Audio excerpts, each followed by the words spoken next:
Hello, Wisdom Seekers, and welcome to the very first episode of our Wise Up at Midnight. Ayan, so I'm really excited for today because this is the first episode that I'll be talking and speaking to every one of you. And it is 10 o'clock p.m. pa lang, hindi pa lang siya midnight, but I believe once you have heard this podcast, it's already 12 a.m. your time at September 26th. As promised, it will be my launch time and date. Ayan. So for today, yung topic ko is talagang sobrang random. It's because yung first topic ko talaga is hindi ito dapat. So I have tried to record many topics already and I'm thinking which one should I launch first kasi it should be very catchy, can get your interest. Ayan. And now, iniisip ko din kung ako lang ba or magigis ba ako, ganyan. But today, since it is very special for all of us, so I have invited someone to join me today and siya ay hindi na nalalayo sa puso ko at sa buhay ko. Ayan. Cedric Adam! Hello! Hi, hello. Thank you for guesting me here at Wise. Ano naman tawag dito? Kawais up?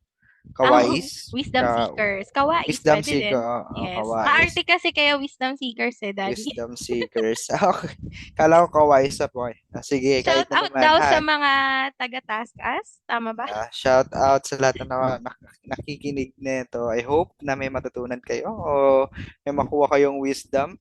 But I am so excited to share any of my wisdom also. Ayan. So, sige. Okay. So, yan. Start. So, ang topic natin ngayon, ayan, Daddy, ang topic natin ngayon na mapapakinggan na ating mga listeners is embracing maturity, wiser, stronger, and better. Ayan. So, bakit yon, Dad? Ang ganda apat pala ha. May maturity, embracing maturity, wiser, stronger, and better.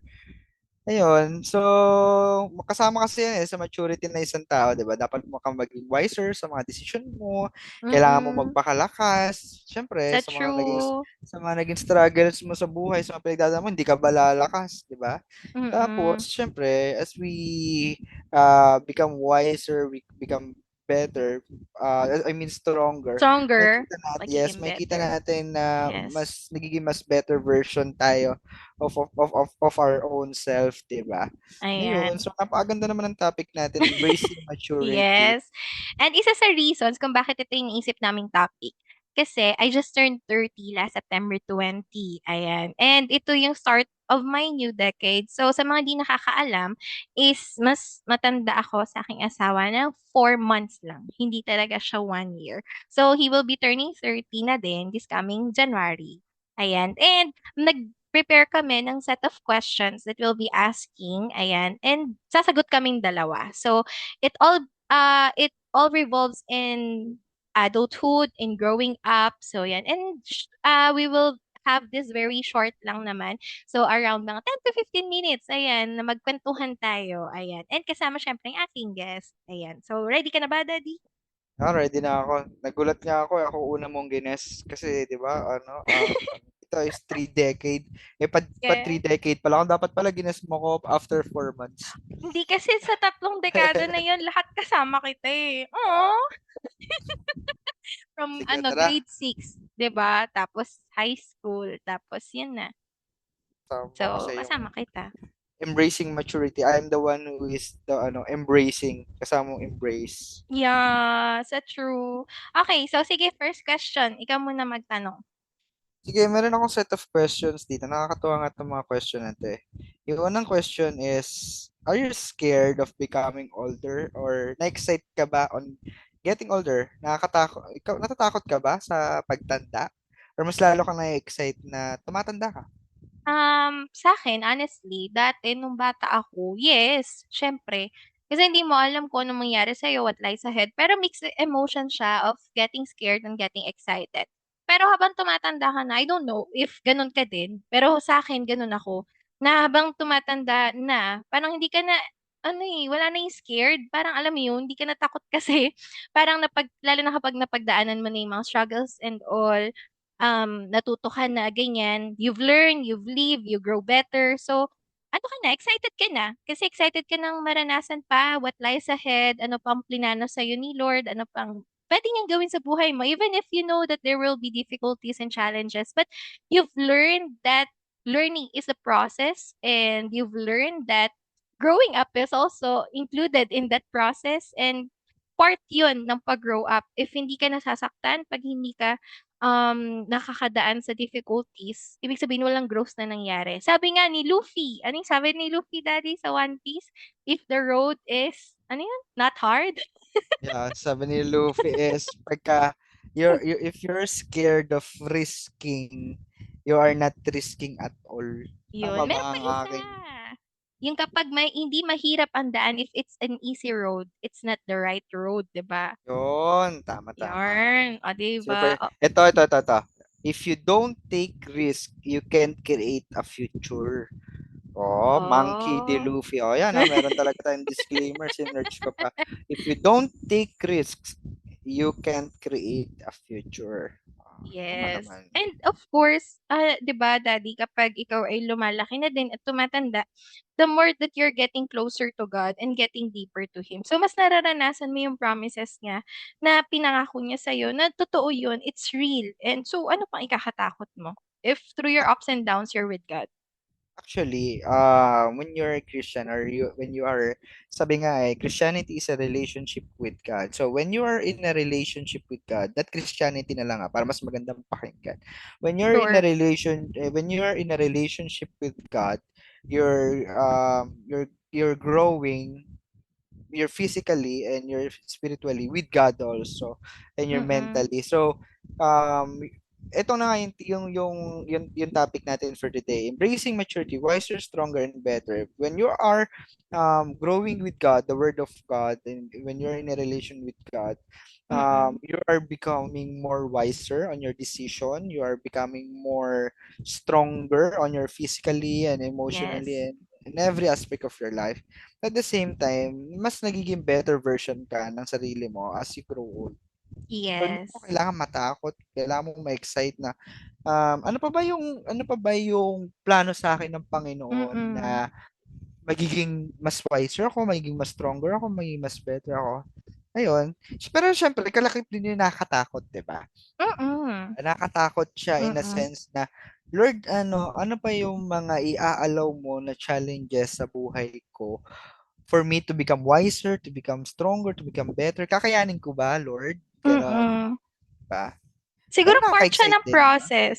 Oo, part siya ng process of growing up. Siguro normal 'yun. Pero like what I've mentioned kanina na parang 'di na ako natatakot ngayon kasi alam mo 'yun, mas nangingibabaw na yung excitement kaysa sa scared. But it doesn't mean that you're not scared really at all, 'di ba? Mm. Tama ba ako?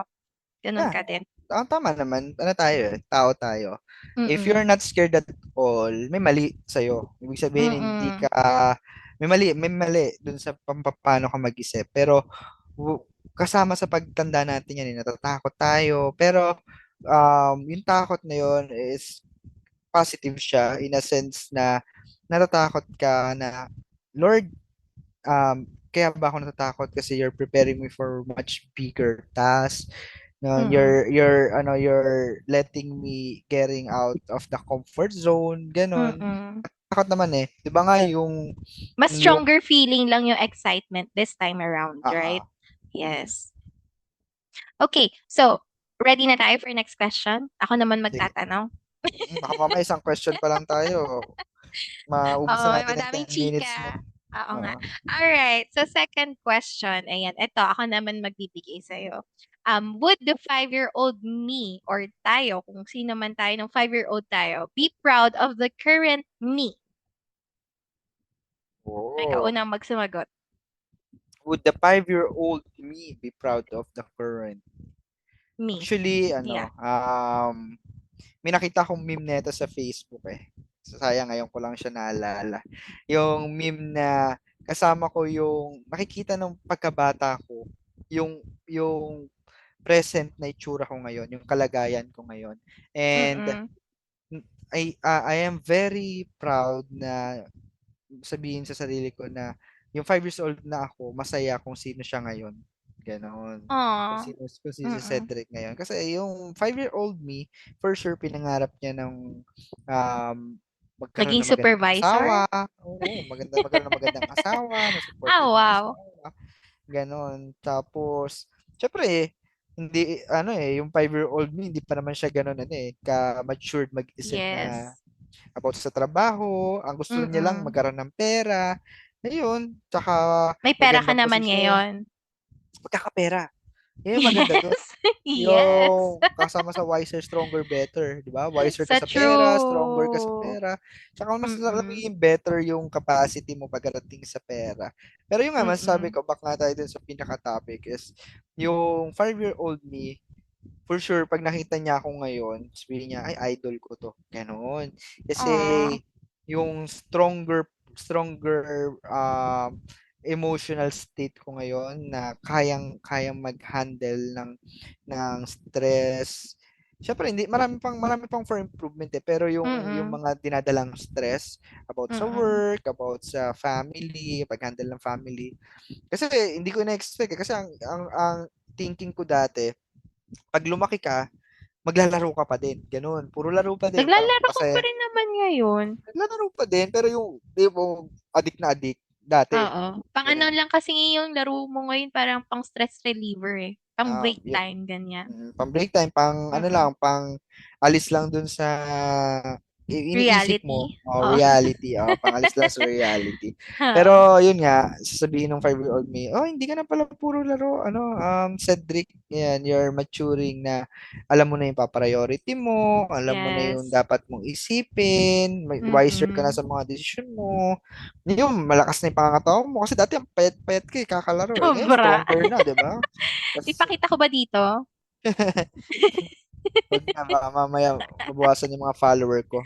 Wow. May sarili akong follower eh. Ako lang alam nakakita. Ikaw na nakita. Ayun. Yun yung point of view ko dito. Okay. Ako naman, yes, oo. Kasi sa dami ba naman ng pinagdaanan, 'di ba? Parang ano, kung paano ka at kung sino ka ngayon, 'di ba? Your younger version is very proud of what you have achieved. Kasi syempre katulad ng sabi mo, ano, gusto mo dati, yun nga, pangarap mo yumaman, magkabahay. Pero which is meron naman, natupad naman, 'di ba? And at the same time is nandoon yung ano, yung what you have learned. Siguro may part na ay ba't hindi ka naging doktor? Kasi pangarap ko nun maging doktor. Pero if he my younger version, if she can see what I have created, she will be much more prouder kasi yan Oo talaga naman. lumabas yung kung ano yung naging gusto ko talaga. Kasi dati gusto ko lang maging doktor dahil ano, gumagaya lang ako sa pinsan ko si Ate Maika. Shout out kay Ate Maika. Ayan, so kay Ate Maika. Gumagaya lang ako sa kanya kung anong gusto niya, yun din gusto ko. Eh mas matanda siya sa akin. So mas maaga niya nalalaman ano ba talagang gusto niya. So ako, si Gaya lang. Ako hanggang sa tumatak sa utak ko noon na ano, gusto ko maging doktor. So hanggang sa dumating nung ano na ako, high school na ako, magga-graduate na ako ng high school, magka-college na. Dun lang sa'kin pina-realize nila mama tsaka ni papa na hindi mo pala talaga yan para sa'yo. Parang tinanong sa'kin ni mama nun na, talaga bang doktor yung gusto mo 'no? Ano, gusto mong maging course? Yan ba talaga? Sa tingin mo ba diyan ka? Parang gano'n. Tapos sa'kin patingin ko nun, ba't di niyo ako sinusuportahan sa pangarap ko? Parang gano'n yung tingin ko na and yet na-realize ko hindi nga talaga. Parang ano lang siya, panakip-butas kasi yun lang yung nakalakihan mo na na pangarap, pero hindi mo talaga nakita ano ba talagang gusto mo or saan ka ba talaga magaling.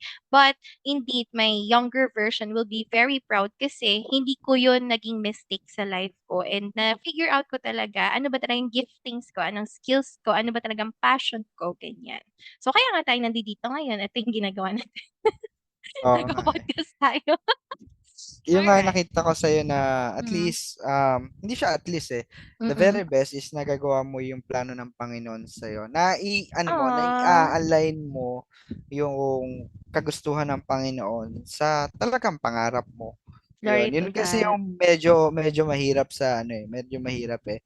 Merong mga tao na yung plano nila, yung mga pangarap nila, hindi align sa plano ng Panginoon. Kaya nasasaktan sila, Mm. hindi nila nagagawa. It's either ginagawa nila yung plano ng Panginoon, pero medyo may sakit, ganun. At the Mm. same time, in the process of sa sakit, doon Maraming nila mas sacrifice. So, doon nila may enjoy. Pag nakita na nila yung nagagawa nilang kadakilaan para sa pangalan ng Panginoon. Pero namang iba, ng ibang tao na ginagawa nila yung passion nila, yung gusto nila. Yun nga lang, sacrifice yung relationship nila sa Panginoon, Kumbaga yung kailangan mag-compromise oo, to the kailangan word. Mm. pero good thing for you, tsaka masaya yung, for sure, masaya yung 5 years old na Luvi, nakamukha ni Kel, na align yung Mm. pangarap mo, yung pangarap ng Panginoon sa buhay mo. Siguro the key is just seek God and ask him ano bang plano. Yun lang. Siguro magtanong ka talaga sa Panginoon. Kasi that's what I did, 'di ba, Daddy? Lagi ko yun pinagmamalaki, lalo na nung sa Glorious na kapag sinasabi ko sa kanila anong history, bakit ito yung naisip ko. Kasi nagtanong ako way back 2021, sinagot ako ni Lord and throughout the process, just obey. If you just have the right desire, and the heart to obey no matter what it costs you, just obey. Nandoon yung pag-support sa'yo ng Panginoon all throughout. And ipapakita niya sa'yo little by little. Hindi naman agad-agad pag sinabi niya yun sa'yo mangyayari na agad, 'di ba? So there is a process of growth and there is a process of Him teaching you the ways of what He have prepared for you. So yun. Ah, kurak, kurak ka dyan.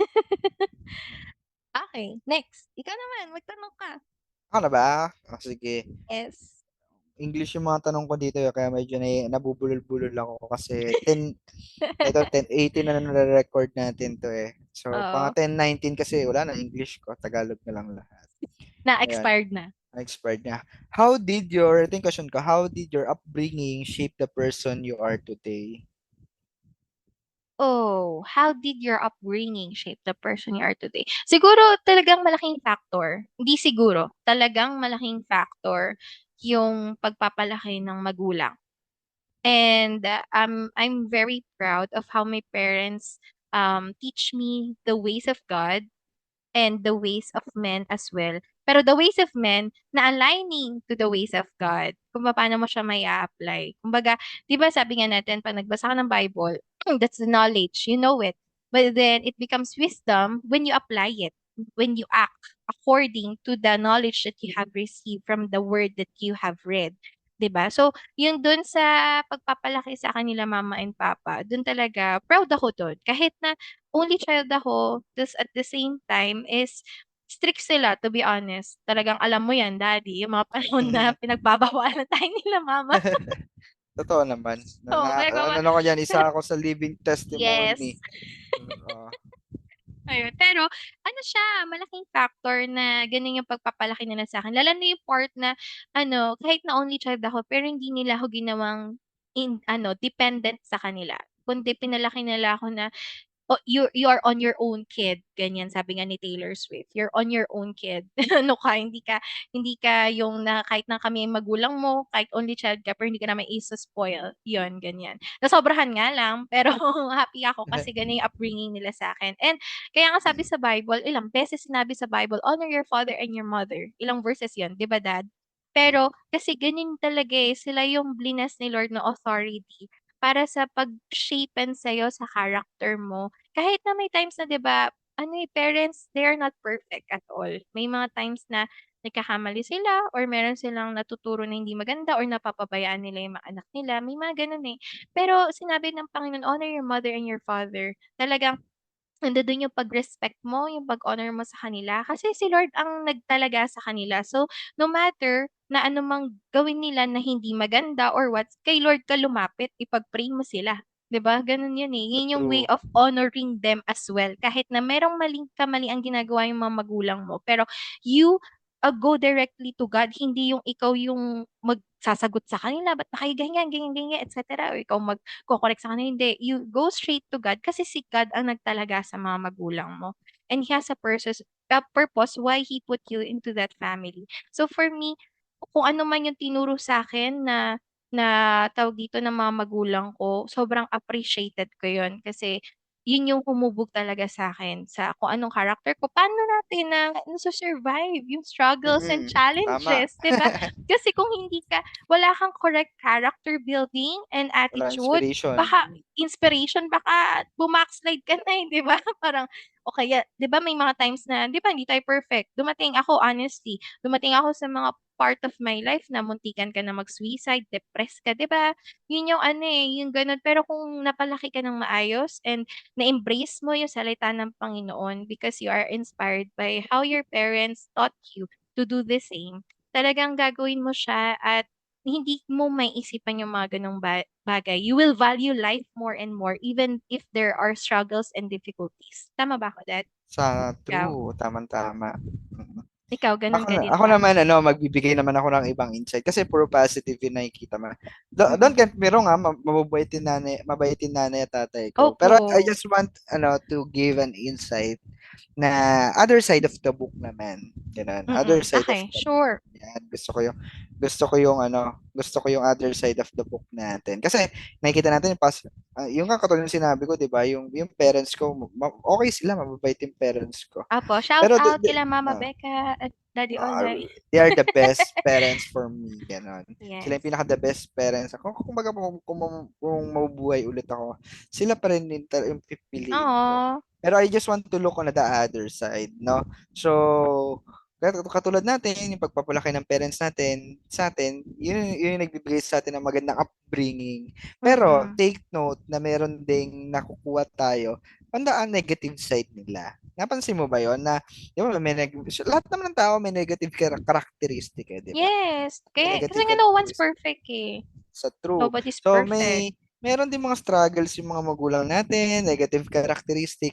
Pero doon sa pagpapalaki nila sa atin, once we see once we saw yung negative characteristic nila, napapasabi ka sa sarili mo na pag lumaki ako, ito yung mga characteristic na hindi ko ipapakita sa anak ko.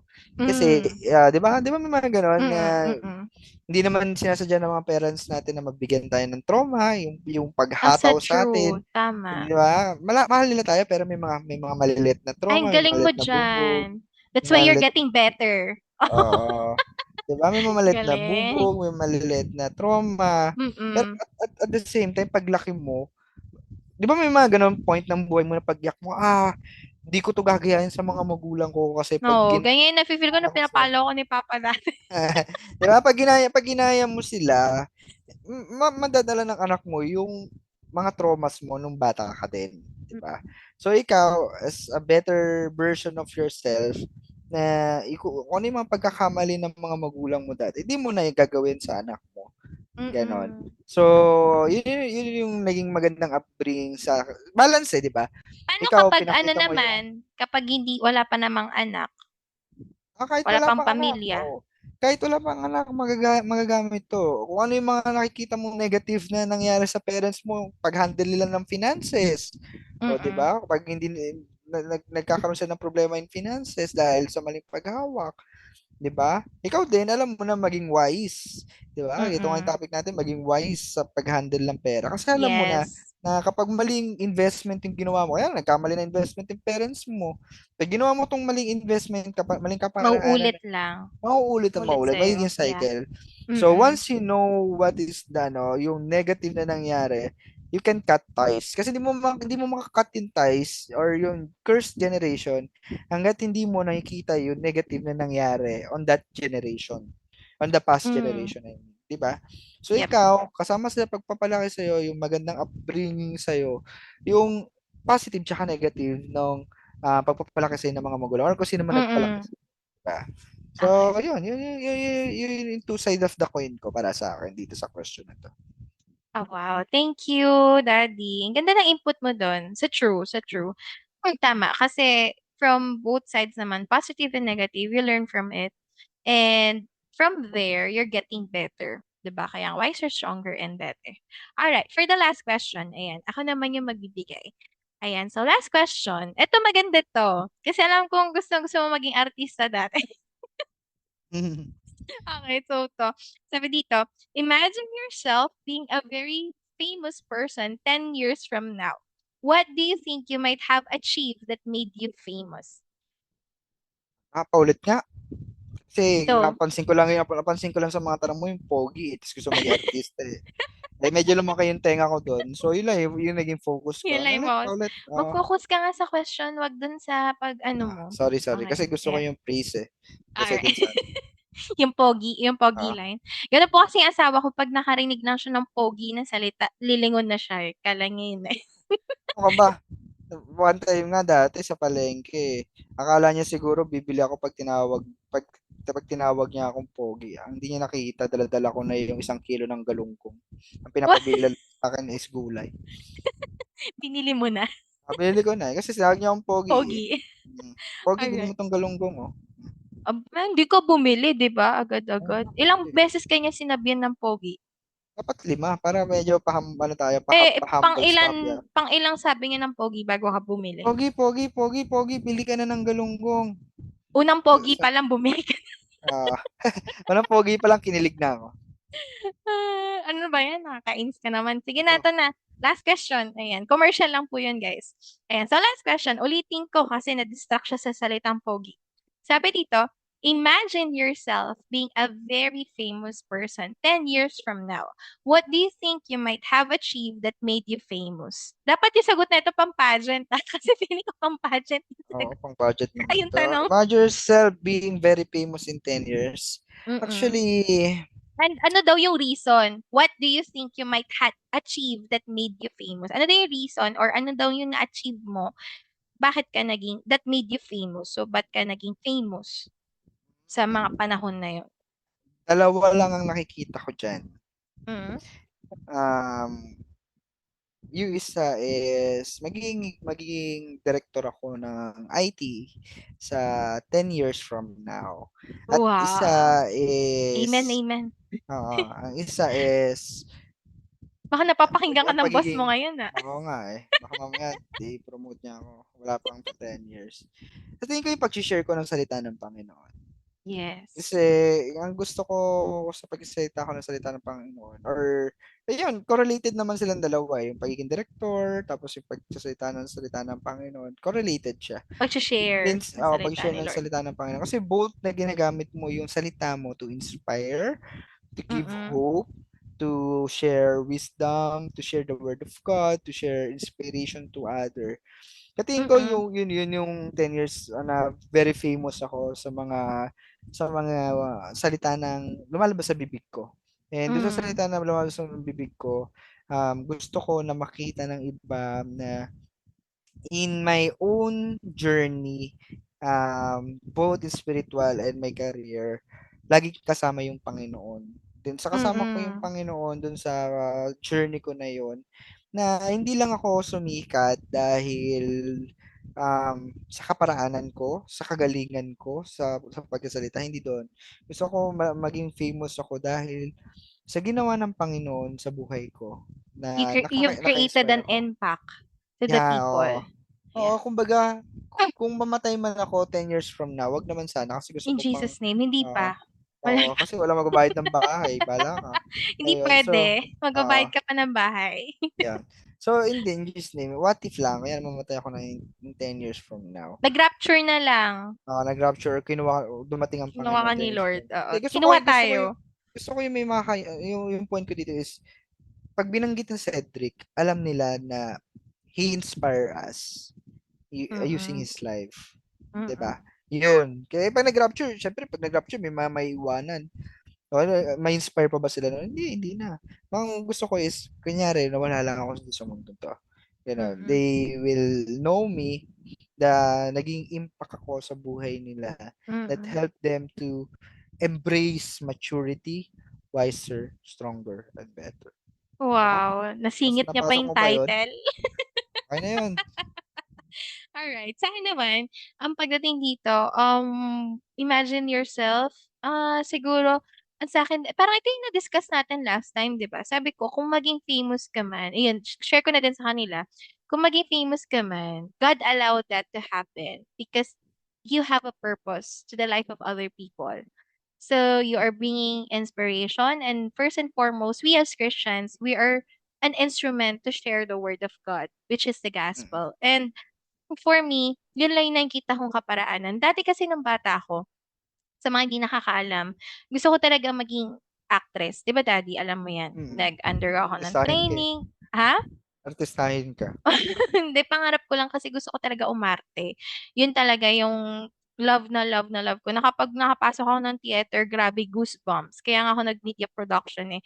Pero alam mo yun, pero habang lumalaki ka, hindi lalo na 'pag nagkapamilya ka na, mas ang laking jump sa maturity, 'di ba dad, ng pumasok Totoo. ka at nagsarili ka at nagkaroon ka ng sariling pamilya. As in, parang bigla mong ile-left behind lahat ng selfishness mo, lahat ng mga pangarap mo ila-let go mo kasi alam mo yun, focus ka na sa family mo lalo na 'pag nagkaanak ka na. So for me, biglang shift din sa maturity level yung part na you embrace the word of God and doing the Great Commission, 'di ba? Yung sharing the gospel. We as Christians yun talaga yung ano mo, assignment mo, task mo yun. And for me, sa pagiging famous ko, kung sakali man 10 years from now, it's because God allowed that to happen. It's because you have a purpose and you have made an impact to the people around you. And kung yung mga purpose na yon is making an impact to the people around you, then it means that it's all about giving glory sa Panginoon. It's all about sharing the word of God. It's about inspiring them and encouraging them. Kaya nga, ito yung ginagawa ko, mag-podcast. So parang sabi ko nga sa'yo 'di ba dad, nung napag-usapan natin 'to, is to-follow na lang yun, susunod na lang yung pagiging yung popularity and Famous. famous. Kung ano mang yung benefits na kalakip nun, ano na lang yun, mga susunod na lang yun. Pero the good thing or ang pinakamahalaga na and essence nun is what you have made to those people around you. Bakit ka nilagay diyan? Hindi lang yun para kumita ng pera or magpasikat or magpabibo, magpabebe, hindi eh. Kasi ang babaw mo 'pag gano'n. Gawin mo siya ng merong deeper meaning, deeper purpose. Bakit? Because your greatest why, that will be your drive in achieving more to become wiser, stronger, and better. Wow! Nasingit Yun. ko din. Ang singit mo din. 'Di Ayun. ba? So, Sa true. yun. So, yun. May gusto pa idagdag? Anything else? Wala na naman. Actually, napakagandang conversation ng nangyari ngayon. Kasi, Aw. actually, habang binabasa ko itong mga question na to, tumingin ako sa buhay ko na Mm. thank you Lord ka na lang. Thank you Lord dahil ito yung mga inalaw mo sa buhay ko. Kasi kung hindi mo inalaw to sa buhay ko, Mm. hindi ako to eh. Hindi ako si Cedric eh, kumbaga. Thank you Lord So dahil true. inalaw mo to sa buhay ko at hindi mo ko pinabayaan. Kumbaga, hinayaan mo ko na pagdaanan ko to mga part ng buhay ko nang kasama ka. Ayun, Mm. hindi mo ako pinabayaan in my journey. So, for sure, sa mga question na to, kung may mapapakinggan ko man siya at sure mapapakinggan ko siya in the future, magiging inspiration ko pa rin siya. Tsaka mapapalook ba ako, Lord, ito pala yung mga sinagot ko at this time, ganun. Parang naging diary ko rin siya, di Yes. ba? Ah. Na ito pala yung mga sinagot ko this time na nakatulong sa akin kung sino ako ngayon. So, thank you sa pag-guest sa akin Mm. dito. Thank you. Ayan, thank you dad. Ayan. So, thank you so much sa pagpayag din kasi para sa mga hindi nakakaalam, sobrang masayahing tao po yung asawa ko, sobrang palabiro sa mga kakilala niya lang. Pero pagdating sa camera, camera shy po talaga 'yan. So, ayaw nga niya ng video, gusto niya record lang sa voice record lang. But then he said yes. It's because, yan nga, may purpose. And kung nakikinig ka man ngayon, may purpose din kung ba't mo 'to napakinggan. And we hope that you get something from what we have discussed and we have imparted something to you. And we believe kung gaano man kaliit yun, gaano man kaikli yung napakinggan mo or kung gaano man yung nakuha mo na maliit man o malaki dito sa discussion na 'to, we hope that it made an impact to you as well. So yan lang. Again, I'm with Cedric Adak. So yan. Thank you so much and God bless Thank you so everyone. much, guys. Wise Thank up, wise up, wise you. up. Thank you for joining us on this journey tonight. We hope you found inspiration, knowledge, and a touch of joy in our conversation. If you enjoyed today's episode, start following Wise Up at Midnights by searching Wise Up with Luby on Facebook, Instagram, YouTube, and of course, Spotify. Keep chasing your dreams, seeking wisdom, and embracing every moment. So go out there and shine your light. Take care and catch you in the next episode, mga ka-Wise Up!